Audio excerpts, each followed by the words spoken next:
everyone, and Merry Christmas from all our friends at Paul Westbrook's Cinema Chat of the Week. And how apropos that we're actually saying Merry Christmas, because it's Saturday and Christmas will be this Wednesday. And Christmas Eve, of course, will be Tuesday, when Santa Claus comes and delivers all the presents. But today I'll be delivering a bit of a Christmas show for all you guys today.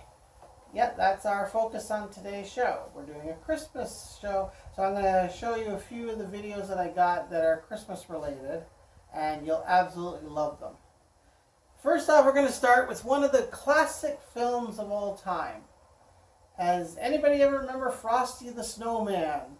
Yes, Frosty the Snowman, the original movie with Jackie Vernon and Rankin Boss, that they did this back in the 1960s, I believe it was. Yeah, Billy the Wolf was the magician, who is the Professor Hinkle, yes. That was the name of the magician. He was Professor Hinkle. And, of course, Santa Claus in this. I picked this up yesterday for 99 cents plus tax. And you can't really get it on VHS too much now because it's all on DVD and Blu-ray.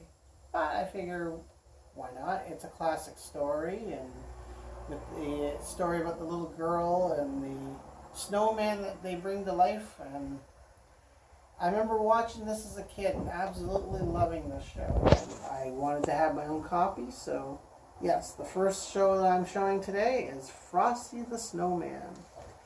Second one was from 1966, and Boris Karloff actually did the narration. He does the voice of the main character, How the Grinch Stole Christmas. Yes, everybody loves this story. My sister remembers this story. I remember watching it as a kid myself too, and yeah, they did a movie, which I'm also going to show. In fact, I might as well show that while I'm up here. The movie with Jim Carrey, which was good, but everybody always if you're a purist like me, and you prefer a lot of the older classic stuff, you'd prefer the Boris Karloff one. It was animated, like an animated one, based on the Dr. Seuss story, but it was still a lot of fun to watch, and it has a meaningful message at the end about Christmas not coming from a store, that Christmas means a whole lot more. And that's what this one story is about. The Jim Carrey one captures a lot of the atmosphere of the original story, like a live action, and Carrey did hours and hours of makeup just to get this role, but it just didn't seem the same. They even expanded the story of the Grinch a little bit, so they told a little more why he was such a Grinch and why he was so mean to everybody.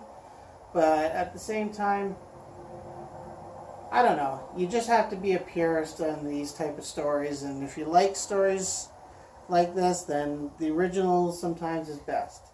You ever heard the old saying, if it isn't broke, don't fix it? Well, it definitely wasn't broke, so there was no point in fixing it, but Jim Carrey, I think, did a pretty good job, and Ron Howard's direction is, as always, impeccable. Next, we have the original Grinch, and no, he's not the Grinch.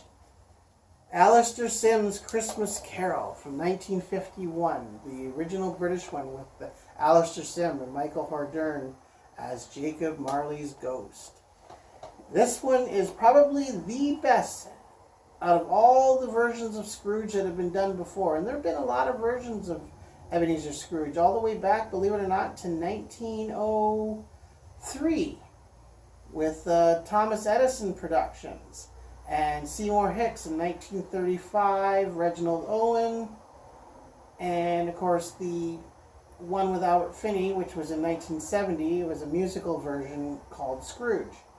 But this one here, with Alistair Sim, is probably the most faithful adaptation.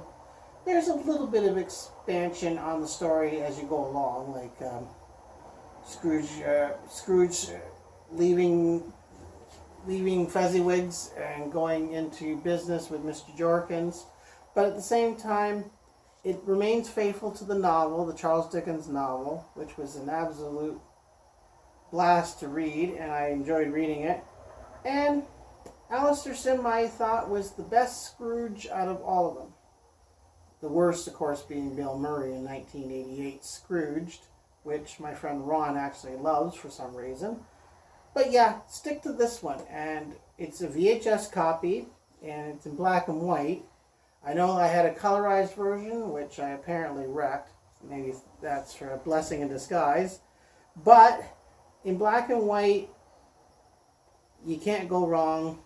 And the price again was 99 cents plus tax. So I managed to get this one here. And the black and white version, that's the one I grew up watching. So you can't go wrong there. And definitely watch this one. Because it's, like they said, the single most enduring version out of any of them. Now, the Muppet Christmas Carol. Another version, when I was talking about versions of Scrooge, you talk about this one here, the Muppet Christmas Carol.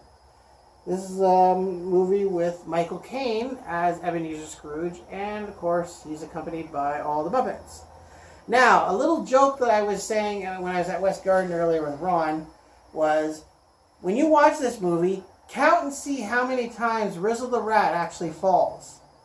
In fact, you can make it a drinking game. As you're watching the movie, you can see how many times Rizzle the Rat actually falls during this film.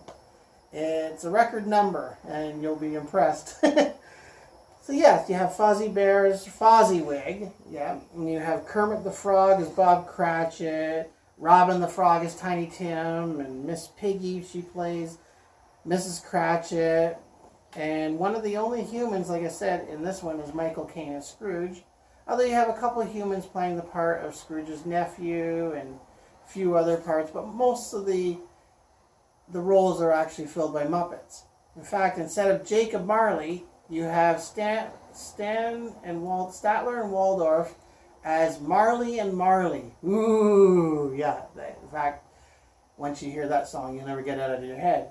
But yeah, Muppet Christmas Carol is actually a very funny movie and a fun movie to watch for this time of year. And it's one that you'll certainly enjoy. And if you like the Muppets or you like Christmas, why not? It's a double blend of fun. So, with that being said, those are my Christmas movies for this Christmas show. I want to wish everybody, all the fans out there of Paul Westbrook Cinema Chat, and Paul Westbrook Cinema Picks of the Week, a very Merry Christmas and a Happy New Year. And I'll be seeing you in the new year at the movies. Good night, everyone.